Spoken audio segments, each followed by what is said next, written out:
Aqui no finalzinho do Evangelho de Mateus, nós encontramos aquilo que é chamado de a grande comissão, a grande tarefa, né? E eu quero observar isso aí com você bem de perto. Vem comigo.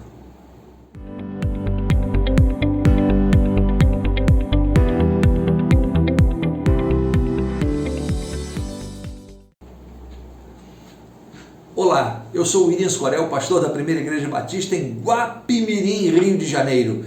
Estamos realizando estudos no Evangelho de Mateus e hoje vamos para o nosso 203º vídeo e vamos ler Mateus 28, 16 a 20, onde passo a ler da seguinte forma. E os 11 discípulos partiram para a Galiléia, para o monte que Jesus lhes tinha designado. E quando o viram, o adoraram, mas alguns duvidaram. E chegando-se Jesus, falou-lhes dizendo: É-me dado todo o poder no céu e na terra. Portanto, ide, fazei discípulos de todas as nações, batizando-as em nome do Pai, do Filho e do Espírito Santo, ensinando-os a guardar todas as coisas que eu vos tenho mandado. E eis que estou convosco todos os dias, até a consumação dos séculos. Amém. Eu me lembro da minha infância, meu pai trabalhava e a minha mãe também precisou trabalhar. Os recursos eram muito pequenos e mamãe se viu na obrigação de trabalhar também para ajudar na manutenção da casa. Mas mamãe sempre deixava tarefas estabelecidas para a gente. E eu tinha a minha tarefa, meu irmão tinha a sua tarefa e minha irmã maior tinha a sua tarefa. Então, quando a mamãe chegava, ia verificar. Às vezes a gente enrolava, né? Fazia assim, uma enrolação. E a gente também às vezes ficava vigiando, a gente já sabia a hora que ela ia chegar. E lá de cima do morro onde a gente morava, a gente via a mamãe vindo lá embaixo, a gente ficava olhando. E aí a gente fazia as coisas, tá chegando, faz, limpa, faz isso, faz aquilo, aquela. Então o problema é quando ela vinha mais cedo, que aí não tinha jeito, aí era chicote para tudo quanto é lado, né? Não tinha solução. Quando olho para esse texto aqui, eu lembro disso. Jesus, ele foi e ele deixou uma tarefa para a sua igreja.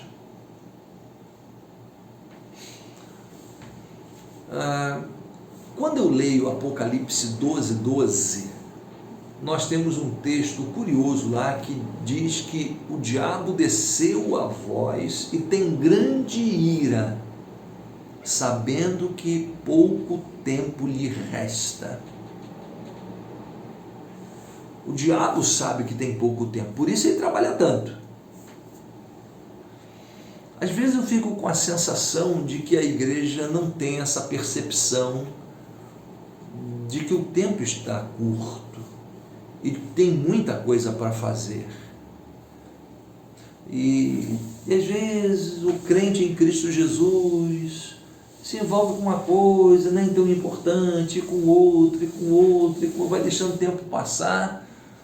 Mas, gente, nós precisamos comunicar o Evangelho de Cristo. Assim, já se discutiu muito qual a grande tarefa da igreja, se é adorar, se é servir, se é isso, se é ensinar, essa coisa toda. Assim, eu acho que não precisamos discutir isso não, mas eu quero dizer para você o seguinte, qualquer que seja a sua percepção, evangelizar tem que estar entre essas missões, essas funções. Isso eu acho que nós podemos concordar, né? Na última mensagem de Jesus aos discípulos, e você sabe o que é a última mensagem, né? Aquelas últimas recomendações, as mais importantes, você não pode esquecer.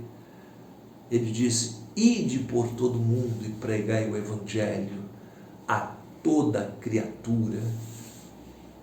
Quem crer e for batizado será salvo. Quem não crer será condenado. Está lá no Evangelho de Marcos, capítulo 16, versos 15 e 16. Portanto, a evangelização, ela é uma tarefa precípua. e só a igreja faz. Eu costumo dizer aqui na igreja de Guapimirim que às vezes a igreja se envolve com muita coisa, até importante, mas que se ela não fizer, alguém vai fazer melhor. Tem igreja, por exemplo, que tem escola. Aliás, essa igreja aqui já teve uma escola, já administrou uma escola. Mas se a igreja não tiver escola, não vai fazer falta, porque alguém aí vai fazer escola. Tem tantas escolas melhores, talvez, do que as que a gente possa fazer. Tem igreja que se dá o luxo de ter consultório médico e odontológico e cuida disso. Excelente, excelente. Que bacana. Mas se não tiver, tem muita clínica aí melhor do que a da igreja, certamente, né? Então, assim, mas, gente, se a igreja não pregar o evangelho, quem vai pregar? Se a igreja não tiver escola, alguém terá. Se a igreja não tiver consultório médico, alguém terá. Se a igreja não tiver muitas outras coisas, alguém terá e fará talvez até melhor do que a igreja. Mas só a igreja prega a palavra de Deus. Só a igreja crê na conversão do pecador. Só a igreja acredita na realidade do céu e do inferno. Só a igreja acredita no perdão de pecados. Só a igreja acredita na regeneração. Só a igreja acredita na eternidade. Só a igreja acredita na Bíblia. Deixe a igreja de fazer isso. Quem vai fazer? Ninguém. Ninguém. Só a igreja. Por isso Jesus entregou na mão da igreja, dos seus discípulos, aquilo que só eles poderiam fazer: a proclamação do Evangelho de Jesus. Portanto, você, meu irmão em Cristo Jesus, minha irmã, ocupe-se, ajude na evangelização. Pastor, eu não sei pregar, eu não sei falar no microfone, não tenho essa habilidade que o senhor tem. Não, eu sei, tudo bem. Eu não estou falando de habilidade, não. Estou falando de promover a possibilidade do pecador estar diante da palavra de Deus. E isso você faz de diversas formas. Realizando um estudo bíblico na sua casa, convidando alguém da igreja que saiba fazer esse estudo para dirigir com os seus amigos, tentando levar alguém no templo para ouvir a mensagem de Deus. Gente, há tantas formas de fazer isso, né? Faz um docinho, bota um cartãozinho, uma mensagem escrita, dá para o vizinho. Enfim, prega a palavra a tempo e fora de tempo. Você tem algo que você precisa dizer para as pessoas. Só Jesus Cristo salva.